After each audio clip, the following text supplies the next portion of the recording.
Bricks కూటమి సదస్సులో భాగంగా మన భారత ప్రధానమంత్రి శ్రీ నరేంద్ర మోడీ రష్యాకు పోయిండు. అలాగే అక్కడే బ్రిక్స్ కూటమిలో సభ్యులైన మిగతా దేశాధినేతలను కలిసి మాట్లాడిర్రు. దాంతో పాటు మన భారత్ చిరకాల మరియు అత్యంత నమ్మకమైన మిత్ర దేశమైన రష్యా దేశాధినేత వ్లాదిమిర్ పుతిన్ని మన నరేంద్ర మోడీ కలిసిండు. ఇక భారతదేశ అధినేత అయిన నరేంద్ర మోడీ నేను మాట్లాడుకునేటప్పుడు ట్రాన్స్లేటర్ అవసరం ఉండదు. నేను ఏం చెప్పాలనుకుంటున్నానో ట్రాన్స్లేషన్ అవసరం లేకుండానే భారతదేశ అధినేత అయిన నరేంద్ర మోడీ అర్థం చేసుకోగలడు అంటూ భారత్ మరియు రష్యా దేశాల మధ్య ఉన్న సంబంధాన్ని, అలాగే రష్యా భారత్కు ఎంత ఇంపార్టెంటో అలాగే భారత్కు రష్యా అంతే ఇంపార్టెంట్ ఇస్తుంది అనే విషయాన్ని ప్రపంచ దేశాలకు అర్థమయ్యేలా వ్లాదిమిర్ పుతిన్ చెప్పిండు. అండ్ అఫ్ కోర్స్ ఎప్పటిలాగే అటు అమెరికా వెస్టర్న్ అలీస్ అయిన క్వాడ్ కూటమిలో యాక్టివ్గా ఉంటూ, ఇటు రష్యా అలైస్ అయిన ఎస్సీఓ అండ్ బ్రిక్స్ కూటమిలో యాక్టివ్గా ఉంటూ actual foreign policy and foreign అఫైర్స్ని భారత్ ప్రపంచ దేశాలకు నేర్పిస్తుంది.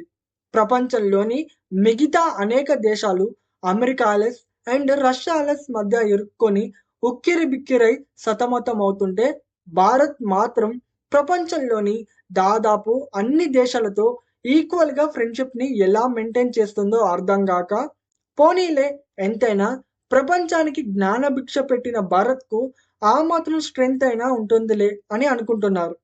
అయినా భారత్కు స్వాతంత్రం వచ్చిన నాటి నుంచి 50 ఏళ్లకు పైగా అసమర్థుల పాలనలో భారత్ ఉంది కాబట్టి నయమైంది.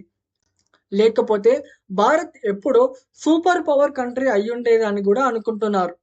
అప్పట్లో భారత్లో అంత దారుణమైన పాలన ఉన్నప్పటికీ భారత్ను సెల్ఫ్ రిలయంట్ అండ్ సెల్ఫ్ ఎఫిషియెంట్గా తయారు చేయడంలో మేజర్ రోల్ పోషించింది టాటా గ్రూప్.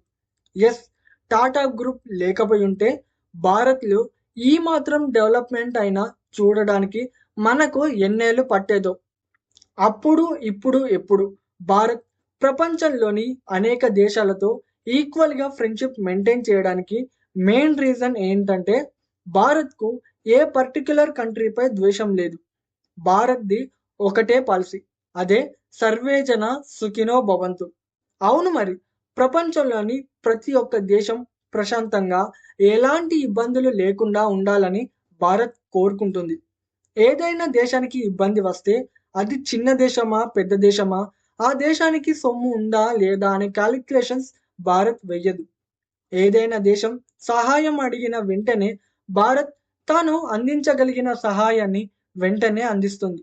ఒకవేళ అవసరమైతే ఇబ్బందుల్లో ఉన్న దేశాన్ని కాపాడటానికి తన మిత్ర దేశాల హెల్ప్ అడిగైనా భారత్ ఇచ్చిన మాటను నిలబెట్టుకుంటుంది. అందుకే అగ్రరాజ్యంగా డబ్బా కొట్టుకుంటూ ప్రచారం చేసుకునే అమెరికాకు కూడా భారత్కు ఉన్నంత మిత్ర దేశాలు అండ్ వరల్డ్ వైడ్గా ఇన్ఫ్లుయెన్స్ లేదు. కొంతమంది so called intellectual groups and financial experts భారత్లో డబ్బు లేదు, భారతీయులు పేదవాళ్ళు అని వాగుతుంటారు. బట్ ఒకవేళ భారత్లో కరప్షన్ని కంట్రోల్ చేసి అలాగే బ్లాక్ మనీ మొత్తాన్ని సాధ్యమైనంతగా రికవర్ చేసి దాన్ని భారతదేశ డెవలప్మెంట్ కోసం వాడగలిగితే జస్ట్ 5 years లోపు భారత్ ఒక సూపర్ పవర్ కంట్రీ అవుద్ది. అవునా మరి?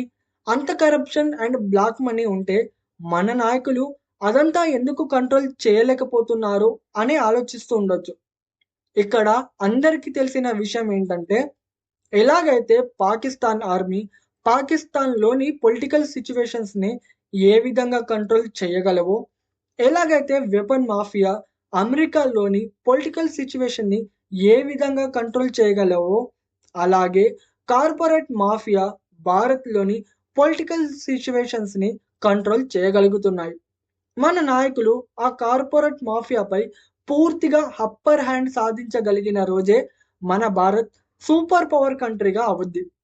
అప్పటి వరకు ఇలా నరేంద్ర మోడీ వంటి ఎవరో ఒక నాయకులు భారతదేశ అభివృద్ధి కోసం వాళ్ళు చేయగలిగింది చేస్తారు.